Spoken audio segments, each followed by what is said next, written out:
রাজ্য সরকারের নির্দেশ অনুযায়ী বুধবার বীরভূম জেলা পুলিশ সুপার স্পেশালিটি হাসপাতাল পরিদর্শন করলেন।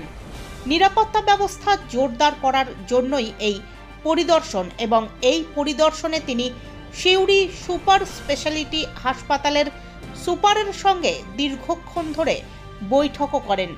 যে বৈঠকে নিরাপত্তা ব্যবস্থা আরও কীভাবে জোরদার করা যায় সেই বিষয়েই আলোচনা হয় বলে জানা যাচ্ছে। সিউড়ি সুপার স্পেশালিটি হাসপাতালে এখনও পর্যন্ত 100টি সিসিটিভি ক্যামেরা সক্রিয় রয়েছে বলে জানিয়েছেন জেলা পুলিশ সুপার এবং হাসপাতালের তরফ থেকে আরও 100টি প্রপোজাল আকারে দেওয়া হয়েছে।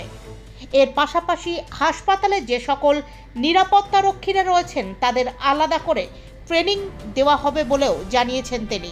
অন্যদিকে সিউড়ি সুপার স্পেশালিটি হাসপাতালে থাকা পুলিশ ক্যাম্পে পুলিশ কর্মীর সংখ্যা বাড়িয়ে করা হয়েছে 15 জন। যে 15 জনের মধ্যে 14 জন কনস্টেবল এবং একজন অফিসার।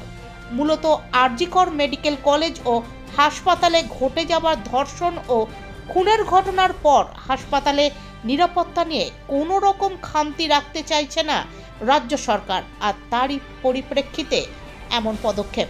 স্পেশাল সিকিউরিটি নিয়ে আমাদের কিছু নির্দেশ এসছে, সেই নির্দেশের ব্যাপারে কী কী স্টেপ নেওয়া হবে সেই নিয়ে আলোচনা হচ্ছে। আর কি বিষয়গুলো হবে দেখ নিরাপত্তার মধ্যে যা যা আসে, সিসিটিভি আছে, আমাদের ইলুমিনেশন আছে, ক্যাম্পের স্ট্রেন্থ বৃদ্ধি আছে, যা যা বিষয় আছে সবগুলো নিয়ে আলোচনা। এখনো পর্যন্ত কতগুলো সিসিটিভি কি এই মুহূর্তে আছে?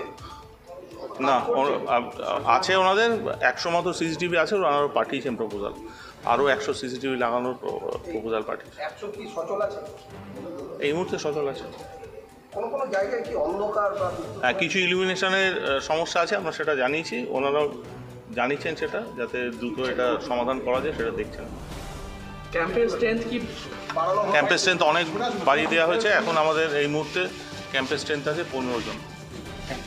এবার তো অফিসার কত হয়েছে? অফিসার 1 জন, 14 জন কনস্টেবল আছে। এটা কি আরো বাড়ানো হবে? না, এটা বাড়িয়ে এটা হয়েছে। বেসরকারি যে নিরাপত্তারক্ষী রয়েছে তাদের কি কোনোভাবে ট্রেনিং দেওয়া হচ্ছে? হ্যাঁ, ট্রেনিংয়ের প্রস্তাব এসছে, আমরা ট্রেনিংয়ের শিডিউল করে তাদের ট্রেনিং দেবো। সেটা কি রিসেন্টলি কোনো ডেট ঠিক হয়েছে? না, ডেট ঠিক হয়নি, দ্রুত করা হয়।